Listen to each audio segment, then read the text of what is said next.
Welcome to the True Demon Lord show. I am the True Demon Lord, Franco, and we're looking at another part of our how to build a competitive Chaos Demon list. We are still in the God Focus section, and we are today looking at Nurgle. So we've already done Khorne, we've already done Slaanesh. Just like those videos, we're not telling you how to build your list yet. That comes at the end. What we are doing is just giving you a rundown of all the units and maybe the best ways to integrate these units into your mix list, or integrating these units into your as like a whole undivided list. So Nurgle, I think, aside from Khorne, Nurgle also has probably the best potential as a mono list, just pure all one god. Just because I think Nurgle has a lot of good, I'd say synergy, but resilience and like damage power and resilience, they're the two best things I guess you're going for. Khorne obviously has the best damage power, and Nurgle has probably the best overall resilience. Not actually, like, apart from the Endless Gift, Great Unclean one, the most resilient Great Demons are Keepers, and they're actually a fair bit more resilient than a standard Great Unclean one, but obviously as a whole, Nurgle is far more resilient than Slaanesh. So yes, we're going to be going over all of our units in our detachment, or for Nurgle, sorry, if you want to run like pure Nurgle detachment, or if you want to go with your undivided and then put Nurgle stuff into your list. So let's start, as we always do, at the very, very top. We're going to be looking at the Great Unclean one. Of course, old fat boy themselves. They're amazing. T12, 20 wounds for up in one. They obviously have the aura of 6 up for no pain for all Nurgle units within 6 inches of them, so that's including themselves, so they've always got a 6 up for no pain. And then they also get to pick an enemy unit at the end of your movement phase. It doesn't need line of sight, and make that unit -1 toughness until your next movement phase. That is such a good buff, or debuff. And because it doesn't give out, it's a ability that isn't an aura and doesn't give out a named ability. It can stack, which is actually really, really nice. So now you can take T10 down to T8 with 2 Great Unclean ones, meaning now your Great Unclean ones with their swords can now win on 4s. And not just that, like, this also helps in your undivided list. If you've got Blood Crushers going in at strength 5 or strength 6 with Ren Masters, and you're hitting something that's T6, you can now make it T5. Or even break the threshold of wounding on 6s down to 5s for things like Blood Crushers, Fiends, etc., etc. They're also very good to help Keepers punch up a little bit as well. So Great Unclean ones are amazing. And then, of course, you've got the Endless Gift. This is being recorded pre-October data slate, so there is a chance. I do think the Endless Gift is going to go up in points. I'm hoping it doesn't get booted out the stratosphere. I hope they don't change it rules wise. I don't think they will. I am on the thinking that they're going to make it. If a Great Unclean one takes it, it's like an extra 20 points. Fingers crossed they don't touch a Great Unclean one, because they don't need it. They do not need to go up in points, but we will see. And obviously that gives him a 4 for no pain, because they are always in the shadows, because they've always got a shadow bubble for Nurgle stuff within 6 inches of them. And yeah, he's just, at this point, he's just a massive staple, almost pretty much an auto include, and you see him in every undivided list, or every list period. There are Khorne lists that don't run him, because I guess you just want to focus in on pure Khorne, and that's completely fine. But if you're not going complete pure Khorne, then you're taking this guy. And even lists that are focusing on Khorne are taking him and taking Playbearers, because they're just fantastic units to take. So if you're taking undivided, if you're taking mono Nurgle, I think triple Great Unclean one, 100%. If you're taking undivided, you probably just want the Endless Gift Great Unclean one. I don't think you really want the other Great Unclean ones. They only really start. You only really want to have multiples in your Nurgle list, because again, you get multiple stacks of the minuses, which is going to help because your damage is a little bit anemic. Also, you're focusing more on that toughness element, and then multiple shadow bubbles, which is great to spit out a bunch of Plague Bearers or other Great Unclean ones through. So, and then we've got the named Greater Demon for Nurgle, old Mr. Rotigus. Rotigus he's very good. He's deceivingly not as tough as you would think he would be. So he is T12, 22 wounds, 4 up in one. No inbuilt for no pain, but he does get a 6-up for no pain within range of any other greater demon, like Great Unclean one. What he does have, though, so again, if you're taking a Nurgle list, Rotigus goes in 100%. Rotigus can be slotted in alongside an Endless Gift Ground Clean one in your Undivided list as well. He's still good. And what he has is he picks an enemy unit at the start of the fight phase that is visible and within 18 inches to him. And anytime a Nurgle unit makes an attack against that enemy unit, Nurgle units get +1 damage. This is pretty good. Makes your Playbearer as tough as damage 2. It makes Beasts damage 3. Nurgle's damage 2, which is hilarious. It makes the Great Unclean ones D6 +1 damage or damage 2 on their sweeps. Or it makes Rotigus damage 4 because he's damage 3 in combat, or damage 2 on his sweep. So really nice to have. It helps with the damage element. And then he's also got a 6-inch aura that halves OC and movement of enemy units within 6 inches of him. This is fantastic. Being able to denizens to warp him down 3 inches away onto an objective, half the OC. He's got a 2d6 strength 7 -2 Dev Wound Flamer, so he can then clear some bodies that are on objectives as well. And then just being able to place him in between a unit that's relying on speed or being able to charge will now keep certain parts of the board safer because they've got half the amount of movement, or at least on their normal move before they advance. So that's really, really good. Rotigus, if you're taking, I think you want all 4 or maybe 3 Great Unclean ones, 2 Great Unclean ones with Rotigus and maybe Be'lakor if you want to slot Be'lakor in. But yeah, like absolutely fantastic. Soul Grinders as well. We haven't really been speaking about Soul Grinders, but he actually helps Soul Grinders massively. Like D6 +3 damage, or D6 +1 on the sword, or damage 3 if you're going with the Warp Claw is really, really good as well. So yeah, absolutely fantastic. Then we're looking into Nurglings, which are still pretty decent, though they can't do actions anymore, which is sad. But to stop scout moves, to stop other infiltrators is still really handy. They've got the -1 to hit in combat aura. So I think in a Nurgle list, normally I would say you want 1 unit of Nurglings in your Undivided list. I think 3 Nurglings and 10 Playbearers is a great starting base for any demon list. But in a Nurgle list where you're already going to be playing with points anyway, maybe 2 units of Nurglings is actually quite handy to have because, again, that minus aura is just helping you with your resiliency, which you've already got a lot of anyway. So this just helps you keep in that game of attrition. Again, it gives you some midboard speed. Well, I mean, not that they're fast, but it gives you presence in the midboard early because otherwise you're fairly slow because you've not got things like Screamers or Flesh Hounds or Fiends. So really, your fastest moving things are Plague Drones. And then it's at 10 inches and at 7 inches on your Greater Demons. And then really 5 inches, which is a bit sore, right? Obviously, we have Deep Strikes, and that's what you're relying on. I think with the Nurgle list is your uppy downies and your Deep Strikes. Then we have 10 Playbearers. Playbearers are amazing. They really are great.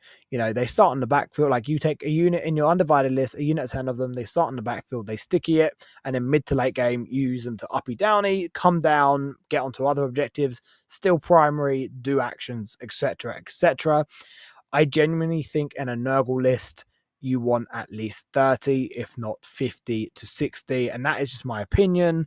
But I think if you're building a Nurgle list, you want your Rotigus, 2 Great Unclean ones plus Be'lakor, or just 3 Great Unclean ones, and then 50 Plaguebearers, and then you just swarm the board like that.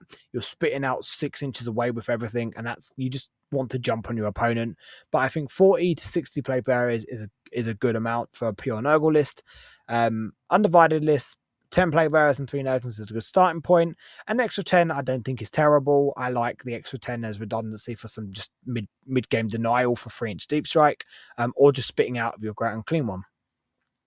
Now, there are 4 attachable characters, and there's one who I do think is pretty good, one who I think is meh, one who I think is actually better just to run on his own, and then one more that is actually not bad in a Nurgle list. So let's start with Epidemius, since he is the named character. So I think Epidemius is actually you kind of want him in your Nurgle list. Undivided list, So he gives the unit Playbearers his attached to a 4+ invuln, which is actually really, really good. I don't think you want to pay 85 points in an undivided list, but in a mixed list, in an undivided list, but in a mono Nurgle list, he's quite handy. Not so much for that. He makes one unit Playbearer is pretty tough, and him himself is pretty tough and not that bad in combat either. But really, the reason you're taking him is at the I think is it start your command phase or during your command phase, either one. If over the game you have killed 7 or more models with Nurgle models, then you take that tally, you reset it to 0, and you gain a CP. Now, I really wish they had just done it that if you like, so for example, rather than it be, because if you kill 14 models in between the last time you reset your tally and this time, whether you killed 14 or not, you just lose all of it and gain 1 CP. I wish it was just if you have killed 7 or more models on with Nurgle units or Nurgle models, you reduce your tally by 7. If you killed 7 or more models, you reduce it by 7 and gain a CP. So therefore, if you've killed 14, you're going back down to 7, but it means now you're going to get more CP later on in the game, rather than having like a really good turn where you've just killed a bunch of stuff and now there's less stuff for you to kill, or now you're going to lose stuff, so now you're only really getting 1 turn or maybe 2 to get this CP. So I wish it wasn't just reset to 0, it was just reduced by 7 if you've killed 7 or more models, but it is what it is. It's a good way to get some CP in your list. Epidemus is not terrible, but at the same time, he's okay. I don't think you need to take him whatsoever, but if you want to, you can. If you really want to try and get some CP in your Nurgle list, that's fine. Then we have the Spoil Poxbringer, who I really, really like. I think he's the best of the attachable characters for Nurgle. So he gives your unit sustained hits. So they're now lethal and sustained. I've had this unit pop off with the +1 damage from Rotigus and absolutely murk Crusaders and Helbrecht, which is just insane. So that's actually quite nice. The other thing he does is he gives you +1 OC, which is fantastic. OC3 Playbearers is amazing. In a Nurgle list where the idea is you're trying to swamp your opponent down, where you're just spitting up a bunch of Playbearers out of great Unclean ones, 1 or 2 of these guys and a couple of those units, just being able to do that is really, really nice. Also, Denizens of the Warp allows you to potentially deny 2 sets of primary on objectives, because you could string the unit across, even just getting like 3 Plague Bearers on each if you can reach it with the 3-inch Deep Strike means now you've got 9 OC on there. That's a good amount to potentially deny an objective. So yeah, I actually really like the Scrivener. Then we've got the Bile Piper, who's but I just think he does the complete wrong job. Like he can force he forces battle shocks in the fight phase on enemy units within 6 inches of him. Meh. Meh. I mean, it's not terrible. It's actually not terrible if you can get the shadows up. Like the potential to stop interruptions or key stratagems is actually really good. Also, taking OC away is actually not bad, to be fair. He also gives, is it +1 move and +1 advance to the Playbearer unit he's in? Yeah, you don't care about that. But yeah, like it's not terrible. I just don't think it's worth the 55 points you're paying for it, but it's not bad if you want to do it. I just think he does the complete wrong job. He should be buffing Great Unclean ones and Nurglings. He should have a 6-inch aura of +1 OC for Nurgling and Great Unclean ones within 6 inches of him, and then maybe gains Lone Up while he's within range, within 6 inches of any of those units as well, like Great Unclean ones or Nurgling. So he's kind of babysitting them. That was kind of their job in previous editions. I wish that's what he did, but he doesn't. And then lastly, we have the Poxbringer, who I think actually operates better on his own. And I think in an Nurgle list, a couple Poxbringers just to do on their own stuff is fine. You are opening yourself up to potential assassination, but because you've got a lot of ground clean ones, your opponent might actually be put off by that. But they give they give critical hits on 5s. So the unit he's attached to will now be getting lethals on 5s to hit, which is not terrible. Playbearers are quite good at eventually chipping things down that can't kill them back very well. So this helps speed that process up a little bit. But to be honest, and the other thing he does is he gives -1 to battle shocks within 6 inches of him, which is okay. But to be honest, they're better off on their own because they've got a pretty interesting profile for a character defensive wise, like T5, 5 wounds, 5 up in 1, and then they already have a built-in 5 up for no pain. So these guys dropping in doing like denizens to walk 3 inches away to do things like behind, engage, establish locus, containment. Actually, not bad. And your opponent actually can't just throw shots at them. Like they do have to put a little bit into him. Because again, T5 5 wins 5 up in 1, 5 up 4 no pain is a not a bad profile. It's pretty annoying. So taking like 3 Unclean ones, Rotigus, and 2 Poxbringers just to drop in and do actions, they kind of replace the jobs that Nurglings did. Not bad. Not a bad little thing to have. And if you've got like a really weird set of points left over at the end of your undivided list, like 55 points, maybe 60 points, this guy is not a bad option to have just as a drop down and scoring unit that is actually needs to take a little bit of dedication to get rid of. And then we're going to move on to Plague Drones, who I think you want in an undivided. Sorry, not in a, you don't take them in undivided lists. They're not good enough. But in a Nurgle list, I think a unit is fairly crucial. So in the shooting phase, after they've hit a unit with their Death Heads attacks, for the rest of the turn, anytime a Nurgle unit targets that unit, they get reroll wounds. So this is shooting and fight phase. So this is pretty good for Soul Grinders, giving them reroll wounds on their shooting because they got their indirect strength 7 -1, 2 damage. It's okay. This actually gets a few more wounds through. And then just in general on combat as well for the Unclean ones, it allows them to punch up. Rotigus making the most of his flat 4 damage. And then also just with Plague-Bearers and other stuff, just letting you get a few more wounds through. But these are important for your Unclean ones, Rotigus, Soul Grinders. I just think they're very key. I think you need a unit of 3 of these in every Nurgle list pretty much, just to allow you to have that turn where you can bring down something important and tough.